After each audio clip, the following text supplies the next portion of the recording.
The colony ship had been drifting for 300 years when it finally found a world worth landing on. Thousands of humans slept in frozen chambers, waiting for the computers to wake them, waiting for hope. That hope came in the form of a green and blue planet spinning quietly around a yellow star, far from the Earth that humanity had left behind. When the colonists opened their eyes, they saw a jungle world. Vast forests stretched across every continent, broken only by rivers and mountains. The air was thick and wet, filled with strange sounds and stranger smells. The scientists said it was safe to breathe, safe to walk upon, but nothing about this world felt safe to the people who stepped onto its soil. Among those first colonists was a girl named Kira. She was 12 years old when the ship landed, though her body had not aged during the long sleep. Her parents were engineers who worked on keeping the colony's machines running, and they often left her alone while they repaired generators or built new shelters. Kira did not mind being alone. She had always preferred exploring to waiting. The colony was built on a high plateau where the jungle thinned and gave way to grassland. The adults said it was easier to defend, easier to farm, easier to see what was coming. But Kira found the plateau boring. She would stand at its edge and look down at the jungle below, watching the trees sway in winds that never seemed to stop. She wondered what lived down there, what secrets the green darkness held. The adults had sent drones into the jungle, of course. They had mapped its rivers and cataloged its plants. They had found animals that looked like nothing from Earth, creatures with too many legs or too few eyes, things that glowed in the dark or changed color in the light. But the drones could only see so much. They could not taste the fruit or feel the soil. They could not know what it meant to walk beneath those ancient trees. Kira wanted to know. She wanted it more than anything. Her chance came 3 months after landing when a supply drone crashed somewhere in the jungle. The drone had been carrying medicine, important medicine that the colony needed. The adults organized a search party, but the jungle was vast and the drone's signal was weak. Days passed with no success. The colonists began to worry. Kira had been watching the search from the edge of the plateau. She had noticed something the adults had missed. The drone's signal, weak as it was, seemed to pulse in a pattern. It grew stronger when the wind blew from the east, weaker when it blew from the west. Kira thought she understood what this meant. The drone had not crashed randomly. It had fallen into something, perhaps a valley or a cave, something that blocked its signal except when conditions were right. She tried to tell the search party leader, a stern woman named Commander Walsh, but Walsh did not listen. She patted Kira on the head and told her to go play with the other children. Kira did not go play. She went back to her family's shelter and packed a bag with food, water, and a small knife her father had given her. The next morning, before the sun rose, Kira climbed down from the plateau. The descent was harder than she had expected. The cliff face was slick with moisture, and plants grew from every crack and crevice. Some of the plants had thorns. Others had leaves that stung when touched. Kira learned quickly to look before she grabbed, to test each handhold before trusting her weight to it. By the time she reached the jungle floor, her arms were scratched and her clothes were torn, but she was alive. The jungle welcomed her with noise. Insects buzzed and clicked in the undergrowth. Birds called from somewhere high in the canopy, their songs like nothing she had heard on Earth. Small creatures scurried through the fallen leaves, too fast to see clearly. Kira stood still and listened, letting her eyes adjust to the green twilight that filtered through the trees. She had studied the drone's flight path before leaving. She knew approximately where it had been when it stopped transmitting. The crash site was somewhere to the east, perhaps 10 kilometers away. In the open, that distance would take a few hours to walk. In the jungle, it could take days. Kira started walking. The jungle floor was not flat. It rose and fell in gentle waves, following the contours of ancient hills that the forest had long since swallowed. Roots as thick as Kira's body snaked across the ground, forcing her to climb over or crawl under. Vines hung from every branch, some thin as string, others thick as rope. Flowers bloomed in the shadows, their petals bright against the endless green. Kira found herself stopping often to look at things. A beetle with a shell that shimmered like metal, a fungus that grew in perfect spirals, a tree whose bark was covered in patterns that almost looked like writing. She wanted to study each discovery, to record it and name it and understand it, but she knew she did not have time. The medicine was needed back at the colony. People might die if she took too long. She pushed on. By midday, Kira was tired and hungry. She found a stream and drank from it, tasting minerals and something faintly sweet. She ate some of the food from her pack, dried meat and pressed grain, the same rations everyone in the colony ate. While she rested, she watched the water flow over smooth stones. Small creatures swam in the current, things like fish but with fins that moved in ways no earth fish could move. The jungle seemed less frightening now that she had walked through it. The sounds were still strange, but they no longer made her jump. The shadows were still deep, but she could see the life within them. This world was not trying to hurt her. It was simply being itself, following rules she had not yet learned. Kira got up and kept walking. As the afternoon wore on, the ground began to rise. The trees here were older, their trunks wider than the colony's largest building. Their roots created caves and tunnels in the earth, dark spaces where anything could hide. Kira moved carefully, using her knife to mark trees so she could find her way back. She heard something. It was not an animal sound. It was not the wind or the water or the insects. It was a mechanical sound, a faint beeping that repeated every few seconds. The drone. It had to be the drone. Kira followed the sound. It led her to a place where the ground dropped away suddenly, a sinkhole hidden by hanging vines. She pushed the vines aside and looked down. There, at the bottom of the hole, lay the crashed drone. Its lights still blinked, its signal still called, but it would never fly again. Getting down was easy. Getting back up would be harder. Kira did not care. She slid down the side of the sinkhole, grabbing roots and rocks to slow her descent. At the bottom, she found not just the drone but something else. The cave opened up behind the sinkhole, stretching back into darkness. On its walls, glowing faintly with their own light, were symbols. They covered every surface, flowing in lines and curves that seemed to follow some invisible logic. Kira had never seen anything like them. No one had. These symbols were not natural. They had been made by hands, by minds, by beings who had lived on this world before humans ever dreamed of leaving Earth. Kira stood in the darkness, staring at the glowing walls, and realized that everything had changed. The colony had come to this world seeking a new home. They had hoped to find a place where humanity could survive, could rebuild, could grow. They had not expected to find answers to questions they had never thought to ask. Kira did not know what the symbols meant. She did not know who had made them or why. But she knew, with a certainty that surprised her, that these marks were important. They were a message from the past, a gift left by beings who had looked at the stars and wondered just as humans had wondered, just as she wondered now.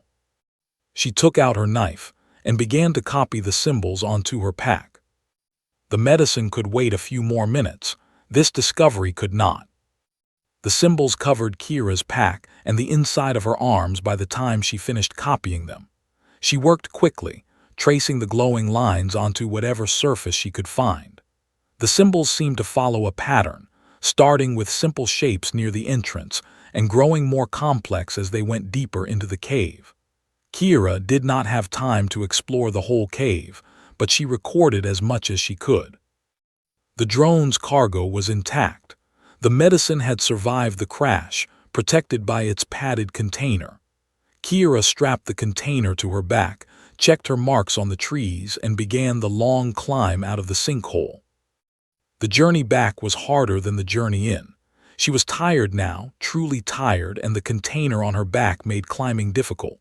Night was falling, bringing new sounds to the jungle. Things that had been silent during the day began to stir.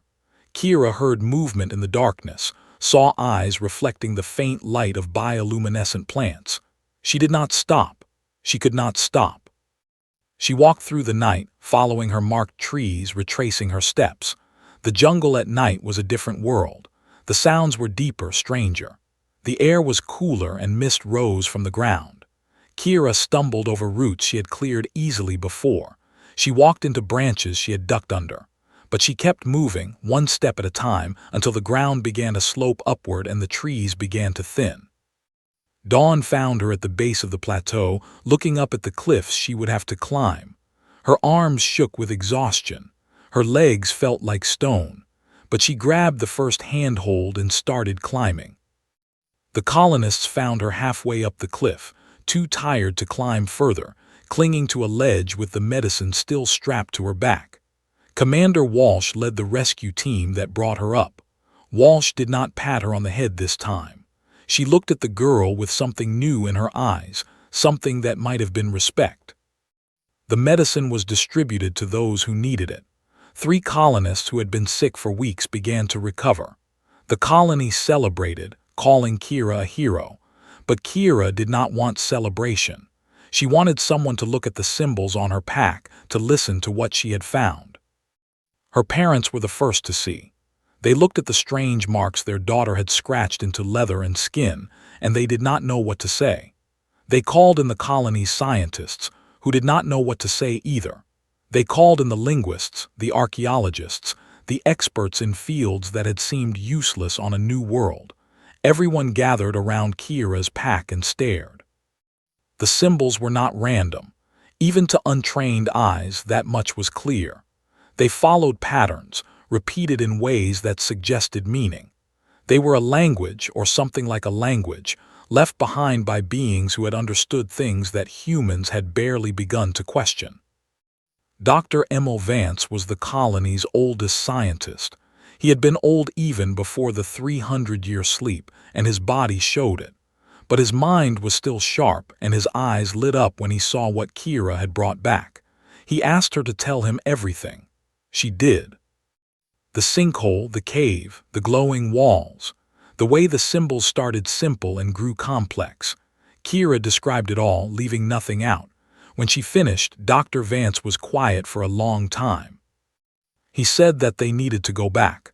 They needed to see the cave for themselves, to record everything properly, to understand what they had found. Kira agreed.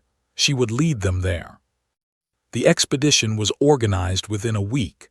10 colonists would go, including Kira, Dr. Vance, and Commander Walsh. They packed supplies for a long journey, brought equipment for recording and analyzing, and set out at dawn. The descent was easier with ropes and proper gear.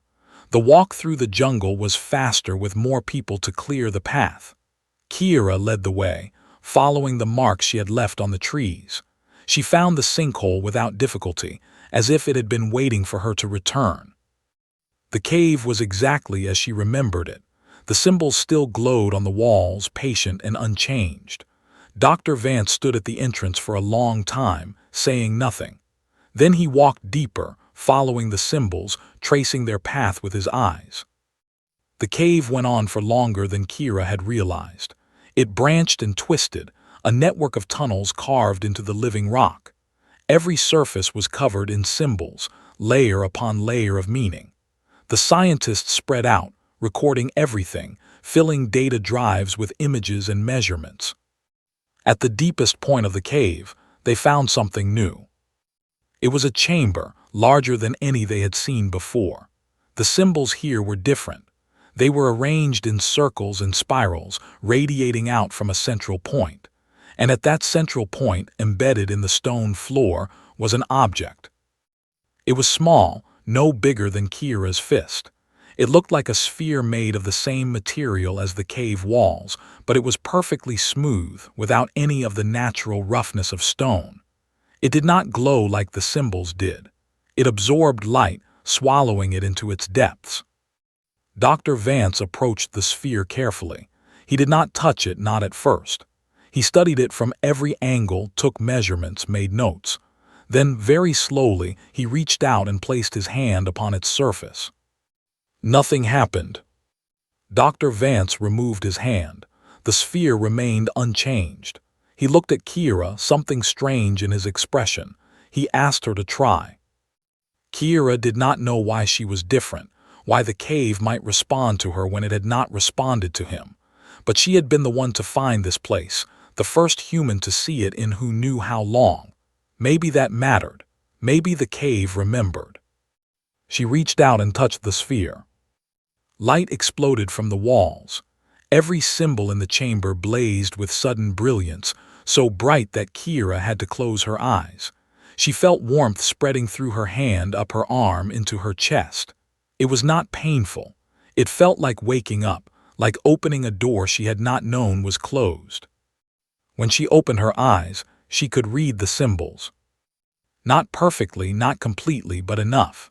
The spirals in this chamber were a welcome, a greeting left for whoever found this place. They spoke of those who had come before, beings who had lived on this world and learned its secrets. They spoke of knowledge preserved, wisdom waiting to be discovered. They spoke of hope. The sphere was a key. It was also a gift. The beings who had made these caves had left it for the ones who would come after, knowing that one day someone would find their home and wonder what had happened.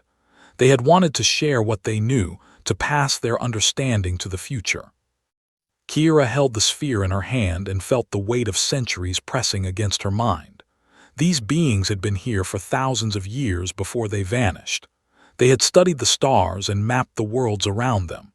They had learned things that humans had not yet dreamed of learning, and they had left it all behind, inscribed on cave walls, waiting. She told the others what she understood. The scientist asked questions, so many questions, and she answered as best she could. The symbols were still difficult to read, still obscure in many ways, but the sphere helped. It translated not words but ideas, letting her grasp meanings she could never have grasped before. The expedition returned to the colony with the sphere and their recordings. They told the other colonists what they had found. They showed them the symbols, explained what Kira could read, described the cave and all its wonders. The colony celebrated again, but this time the celebration had a different quality. This was not just survival. This was discovery. This was a door opening to possibilities no one had imagined. Dr. Vance organized teams to study the recordings. Linguists worked on translating the symbols properly, using the sphere to guide their efforts. Engineers analyzed the cave itself, trying to understand how it had been carved, how the symbols had been made to glow. Biologists studied the samples they had collected, looking for clues about the beings who had lived there. Kira went back to the cave again and again. Each time she understood a little more.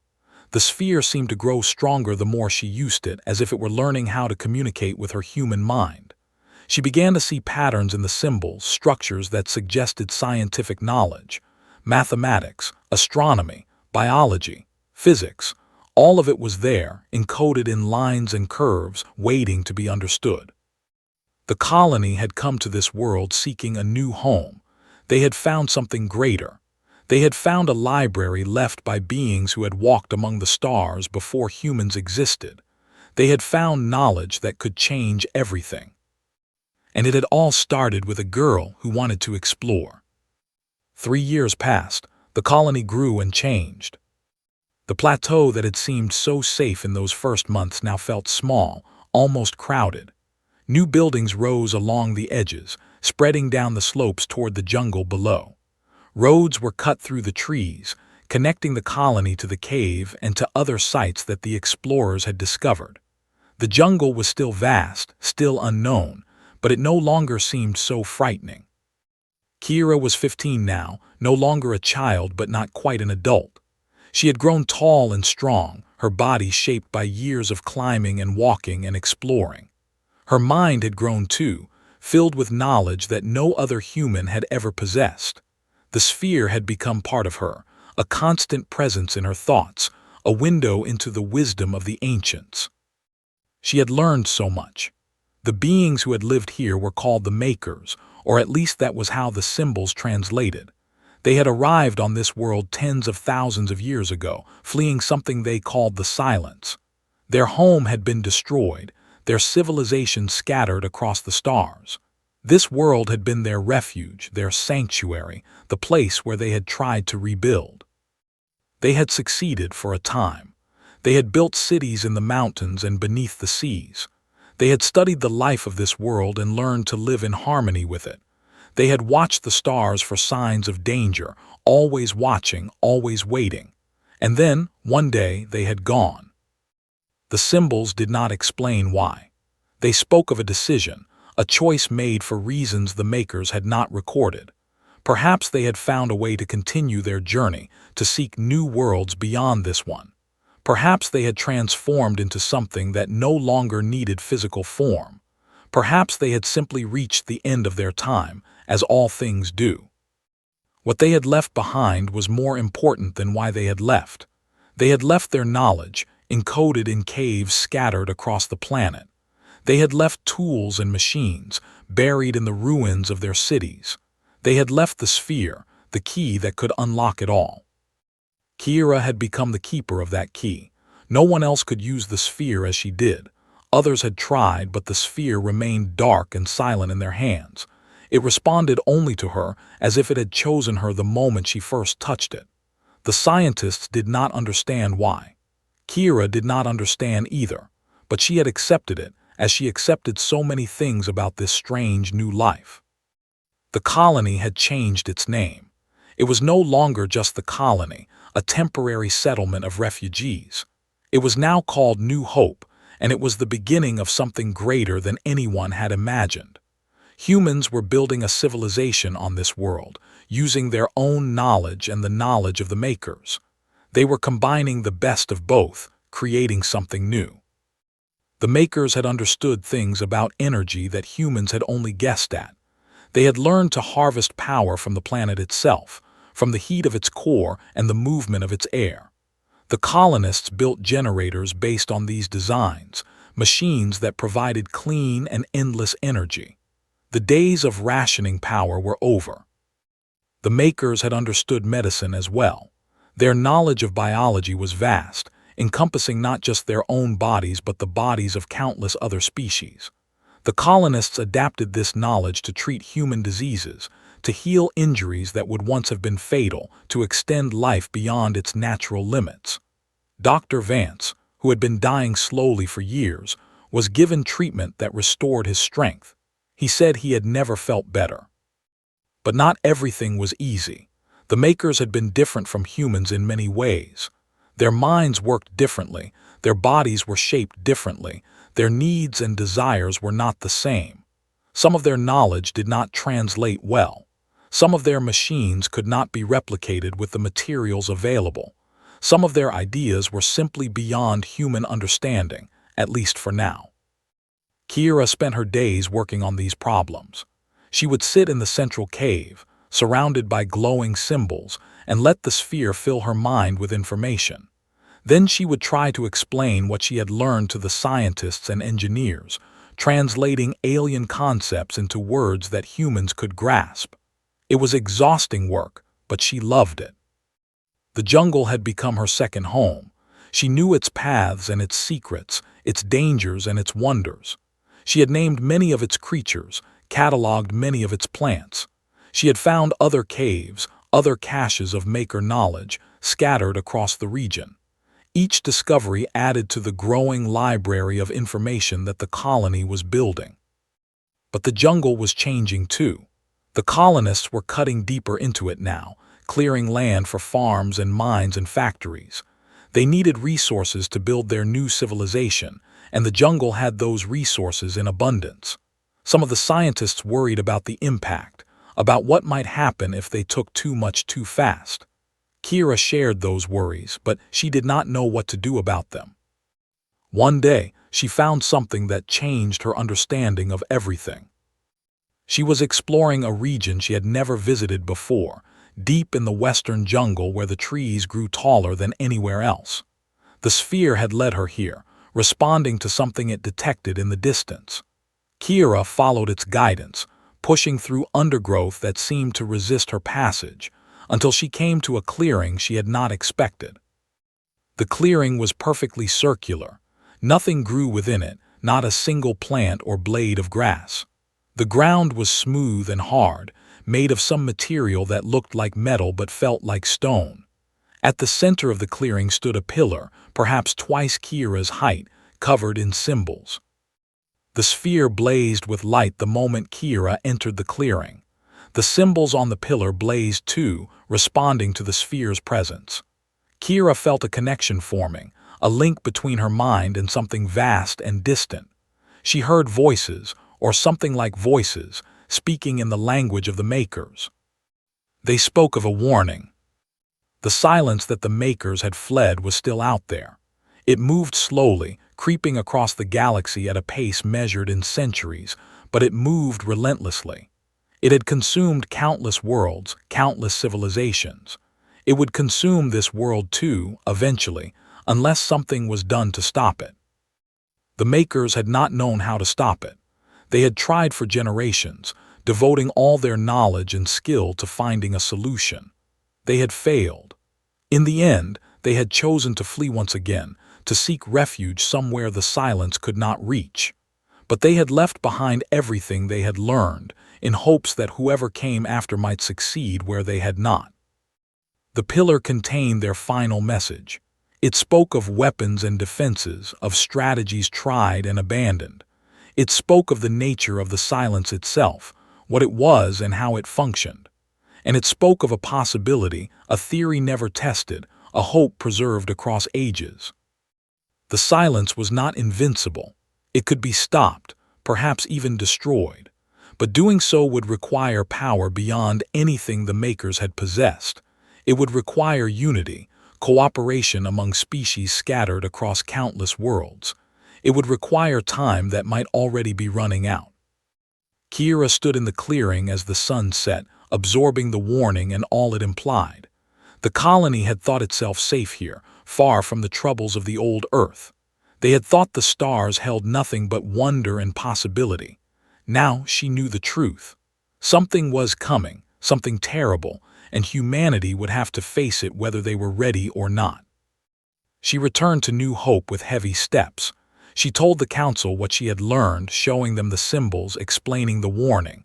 Some did not believe her. Some did not want to believe. But the evidence was clear, written in a language older than humanity itself. The silence was real and it was coming. The question was what to do about it. 10 years had passed since Kira first descended into the jungle.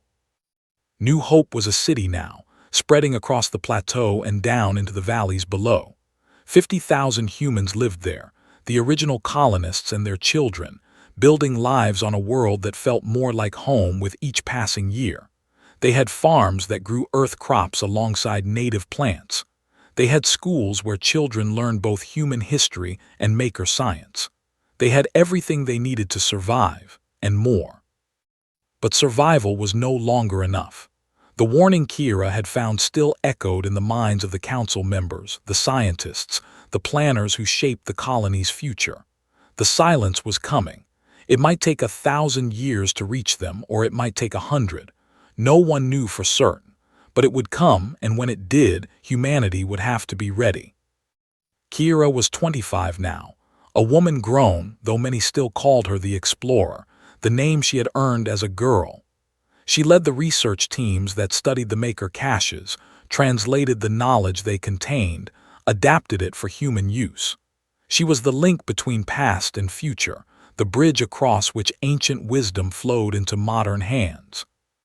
The sphere had become almost invisible to her, so much a part of her thoughts that she sometimes forgot it was there.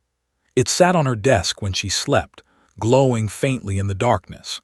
It rested in her pocket when she walked through the city, responding to the Maker technology that now powered so much of daily life. It was her tool, her companion, her connection to beings who had died before humans existed. The colony's scientists had made tremendous progress. They had mapped the entire planet, finding 17 major Maker sites and hundreds of smaller ones.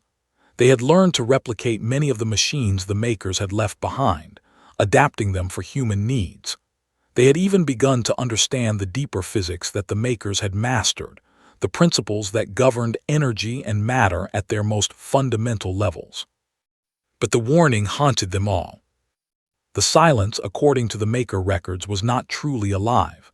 It was not a creature or a civilization or a force of nature. It was something else entirely, something that had emerged from the gaps between stars, feeding on the energy that living things produced. Where it passed, nothing survived. Planets became barren. Suns grew dim. Even space itself seemed to decay, its fundamental structure weakening until nothing could exist within it. The Makers had fought the silence for centuries. They had developed weapons and shields, strategies and tactics. Nothing had worked. They had slowed it, sometimes redirected it, but they had never stopped it. In the end, they had fled, leaving their knowledge behind for whoever might come after. Kira believed they had done more than flee. The final message spoke of a possibility, a theory never tested. She had spent years studying that message, trying to understand what the Makers had meant. Now, finally, she thought she knew. The silence fed on energy. It grew stronger as it consumed, spreading faster, reaching further.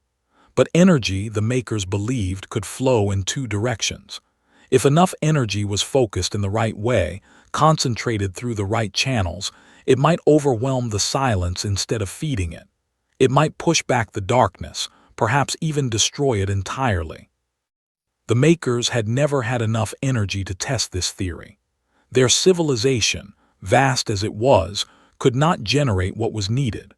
But they had left designs for something that could, a device that would tap into the fundamental forces of the universe itself, drawing power from the fabric of reality. Building such a device would be the work of generations. It would require resources the colony did not have, knowledge that had not yet been recovered. But it could be done. Humanity could do it if they chose to, if they worked together, if they did not lose hope. Kira presented her findings to the council. She showed them the designs, explained the theory, described what would be needed. The council debated for weeks, weighing the cost against the benefit, the certainty of sacrifice against the uncertainty of success. In the end, they voted to begin. The project was called the Beacon. It would take at least a century to complete, perhaps longer. Every human on the planet would contribute in one way or another. Every resource would be carefully managed, every effort coordinated. It was the greatest undertaking in human history, greater even than the journey across space that had brought them here. Kira did not expect to see the beacon finished. She was already older than she had thought she would live, her body wearing down despite the Maker medicine that kept her healthy. But that did not matter. The work would continue after she was gone, passed from generation to generation, until it was complete. She spent her remaining years training others, young explorers who reminded her of herself, eager and curious, ready to face the unknown.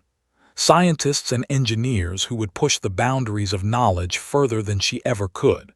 Leaders and teachers who would keep the colony united, focused on the goal that mattered most. Her final expedition was to the deepest cave of all, a place no one had ever reached. The sphere had been pulling her there for years, insisting that something important waited. Kira was too old for climbing now, too weak for the long walks through the jungle. But she went anyway, carried in a vehicle built to travel the rough terrain.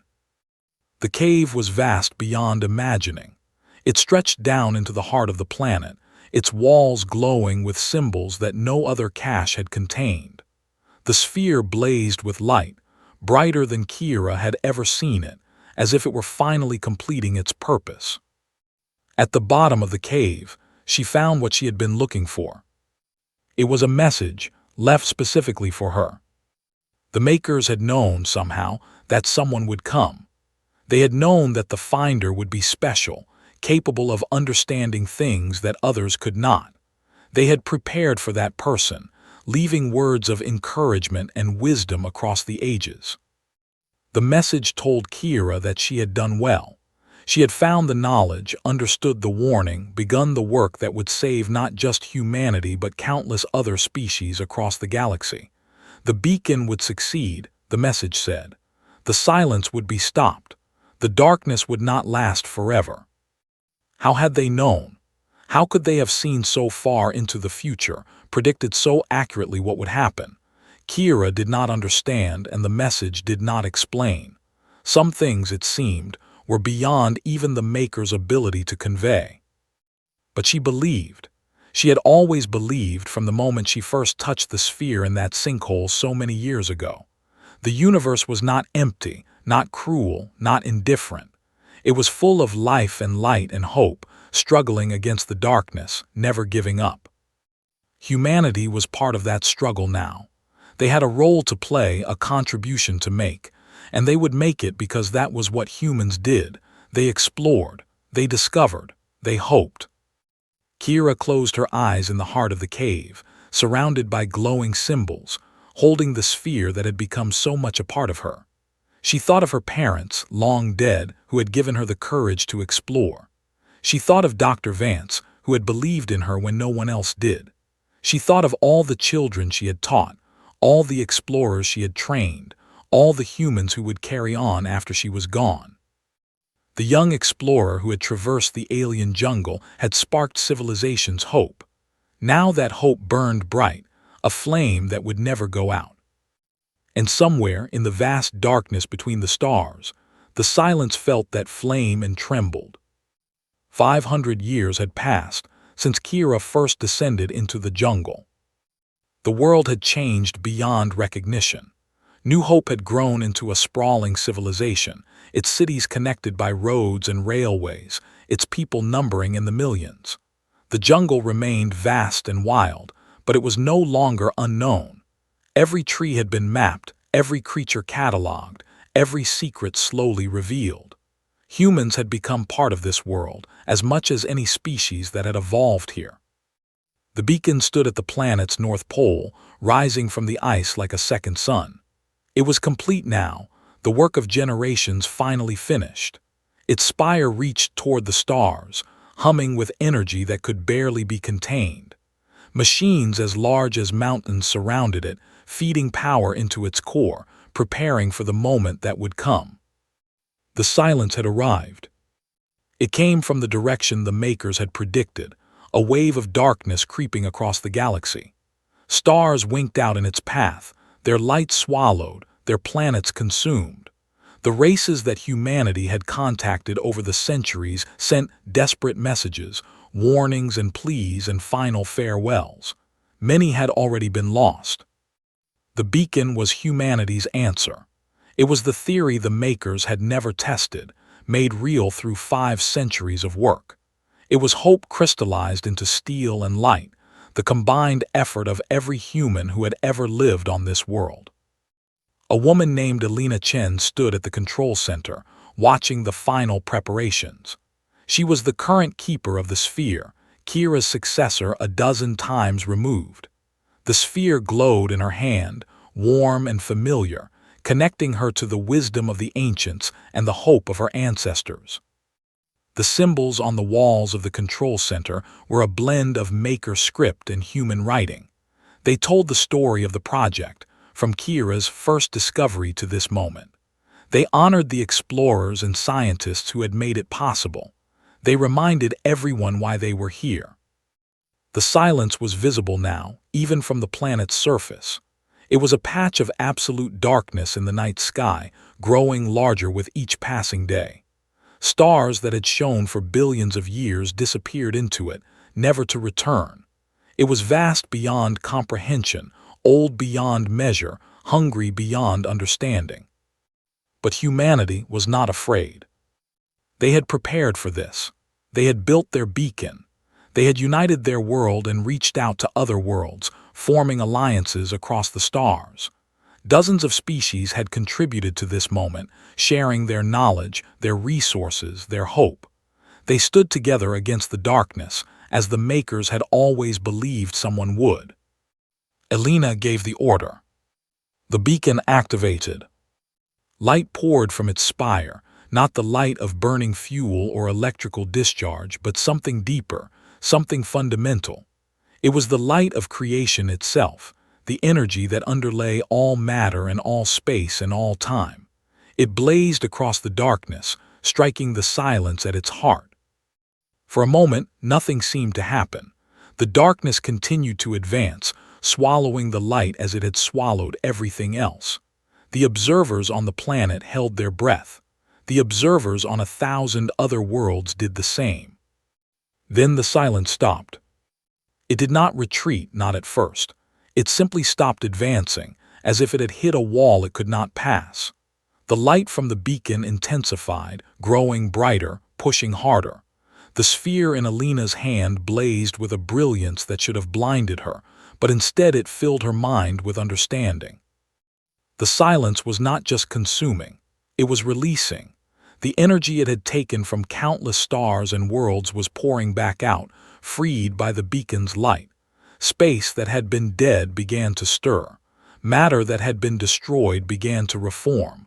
Life that had been lost began to return. The darkness shrank. It happened slowly at first, then faster. The silence collapsed upon itself, crushed by the weight of its own consumption, overwhelmed by the energy that humanity and its allies had unleashed. Stars reappeared in the sky, one by one, their light restored. Worlds that had been barren showed signs of new growth. The galaxy itself seemed to breathe again. When it was over, the silence was gone. Not destroyed, perhaps. The scientists debated what had happened to it, whether it had truly ceased to exist or merely retreated to some dimension beyond their understanding. But it did not matter. The threat was ended. The darkness had passed. Humanity celebrated. Every world in the Alliance celebrated.